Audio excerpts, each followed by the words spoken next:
morning, Dr. Khaqan. Hello, Nadia. How are you? I'm good. How are you? Busy at work? Good. No, I was waiting for you. You're right on time as always. I have my freshly brewed coffee. Obviously. Thank you so much for that. Much needed. Sure. I was just going through a piece I'd written on advice a while ago. But we were discussing the other day something that I think the both of us don't look eye to eye on. Advice. Yeah. I mean, different people, different experiences, but what inspired me to write this piece?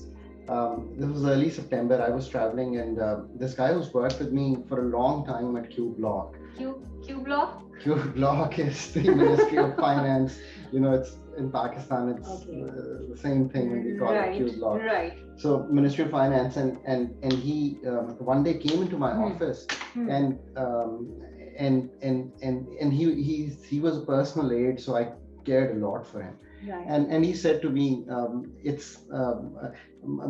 my marriage is not great, and I'm thinking about a marital lawyer, and sir, can you help me with this? That's rather unfortunate. Very unfortunate. And I was terribly disturbed to hear this. And so I said to him, how have you made up that mind to move on to a law? And he said, that's the advice everyone's given me.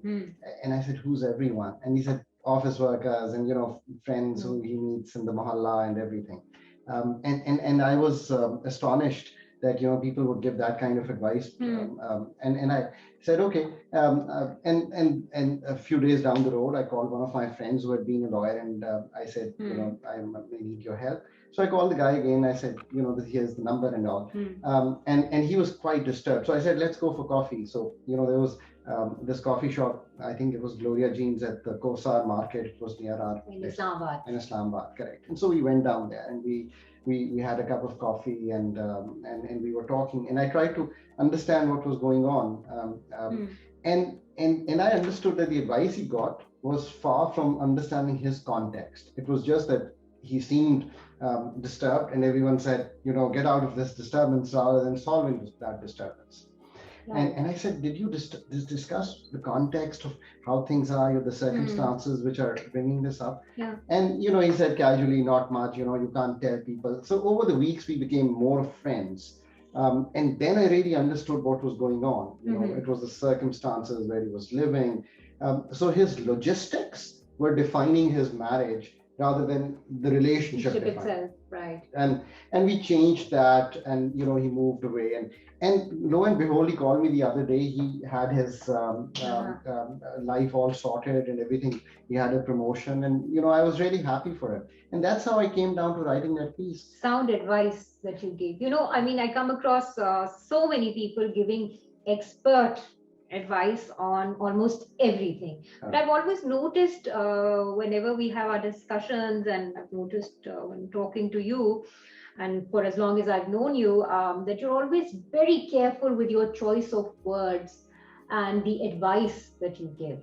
Yeah, I mean, I don't do these things that I don't know. Even when I used to sit on the in Q Block or in Australia at the leading research center, I always sometimes had to say this, that I don't know. There's nothing wrong with saying I don't know. Absolutely. As opposed to advising people on things that you don't understand. Right. And people would respect you for that, right? Right. Similarly, if people were to ask me the soundbite solutions that are going around, what do you think of this? Right. And I would I don't know. I have to understand what the context is. I have to understand what the numbers are. I have to understand what the evidence is, and I have to understand the facts. That's why a lot of people, just find it boring sometimes to read my articles, and I understand these are serious business articles. Advice is serious business. Yeah, I mean, there are no one-liners on this, right? And if you do one-liners, you'll end up giving bad advice.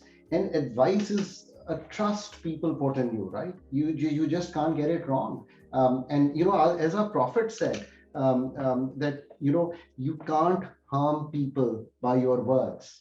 I mean, and this is serious. And when he meant people of all religions, all faiths. So I take it really seriously. And if I don't know something, if I don't have the evidence, I wouldn't say it. And that's something But we keep getting advice from everywhere on almost everything. Right. How do you decipher between what to take and what to let go of? I mean, I think you have to think about it. Advice is a two-way business, right?